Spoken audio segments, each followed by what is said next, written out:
Well, I don't really know what to tell you other than IDK has blitzed the rap league in a way with his new song called Trigger Happy. Now, before I get into the dramatic side of this song, in which everyone's already probably going to be jumping down the throat of if they haven't already, I want to talk about aspects of the song that I liked outside of that one moment that I'll get to in a minute. I like the beginning in which he sounds like he's about to start singing the classic, you know, when you were a kid, me, me, me, me, me, me, me. And he changes this by, instead of going, you know, doing the you normally, he adds a fuck and then says you, which is just pretty funny. I just thought I like the comedic, you know, side that he has and that he shows within his music. I think that was a really cool way to shift expectations instead of just normally in raps that start with the guy talking. It's just him talking about like, yeah, this is the year.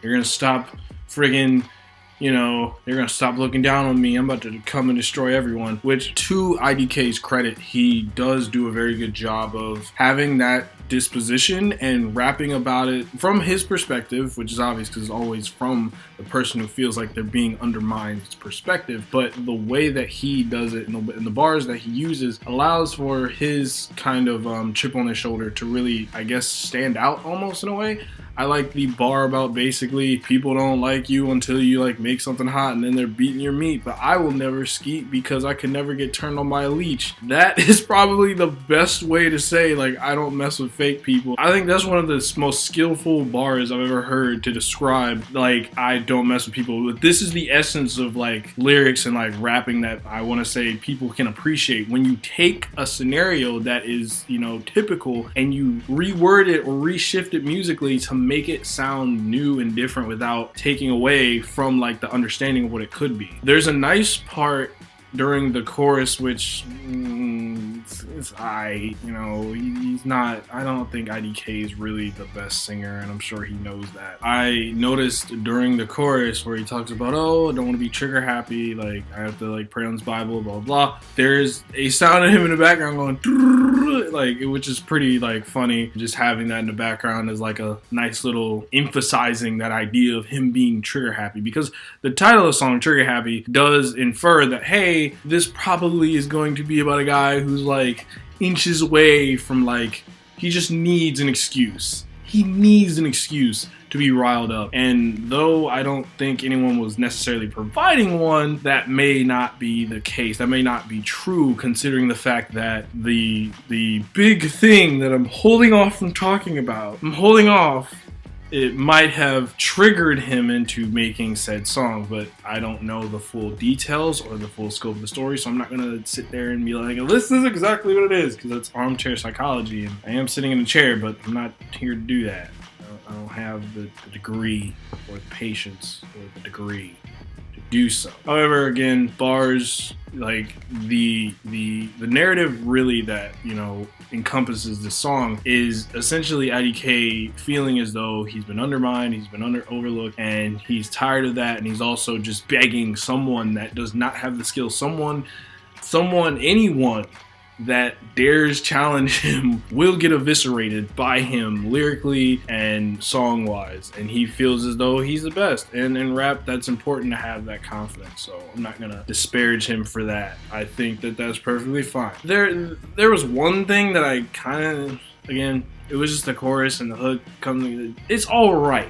I'm not, you know, enthused by it. It's just alright. There's not really, you don't hear it and go, whoa. You just kind of hear it and go, okay, this is part of the song. So beyond that, like, getting into the big kahuna of the song, IDK talks about the fact that apparently Logic and his manager actually tried to screw him over via essentially getting his music hidden or something, like trying to mess with his records in some way. I can't remember what it was, but maybe it was a record deal of some sort.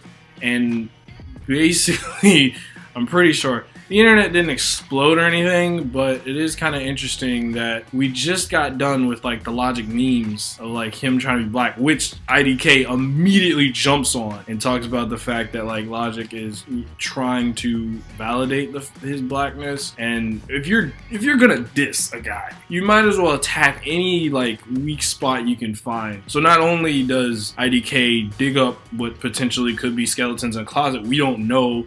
None of us really know except for IDK and Logic and I guess lawyers and whoever signed documents or whatever. They probably know the full extent of the story. But I just thought that that was interesting that out of nowhere we just get done with Logic memes and now Logic's probably going to be in the news again. And it was funny because it was pretty badass actually. IDK just being like, this isn't even a risk because I know he won't respond to this. I know he said it the other way, but the fact that he can just like, he just with no fear just says that. I'm not saying that Logic is someone that you have to be afraid of, but he is someone that I think can garner like some respects, even though maybe his, rap doesn't appeal to necessarily everyone. I think Logic has gained enough of a following, gained enough, I want to say, respect within the rap community that it'll be interesting to see him basically getting dissed. And if he does respond, what is that going to, look like? So, this song from IDK invites a lot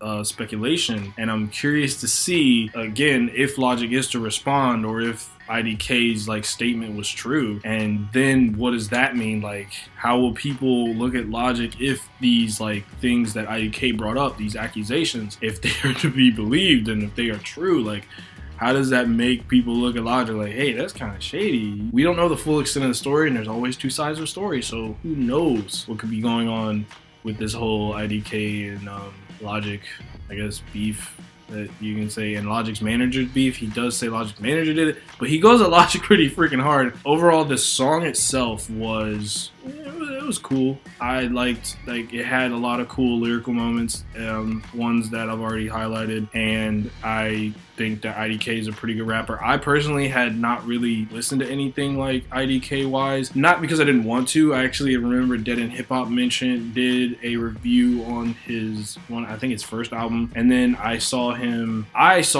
first, like I heard him in the freestyle with him and Denzel Curry, and I was like, dang, I really should go listen to this guy. I was just like, okay, I'm gonna listen to this song because it popped up on my feed, so I was like, okay, I'm just gonna listen to this, and I was like, oh, because I searched it to see when it came out, because I was like, maybe I can make a video about it, because you could talk about it. It came out today, so that was a fun discovery. But yeah, IDK, trigger happy. Let's not go too crazy with the bullets. I literally just talked about a song that was pretty violent, and now we talk about a violent evisceration at, I guess it's more of a threat. It's not really like murdering anyone too hard, but it's a threat, and he's basically saying don't take him lightly.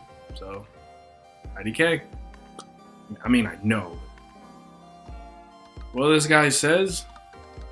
IDK, I mean, I really don't know. I don't know what to tell you. IDK, IDK, IDK, IDK, IDK, IDK.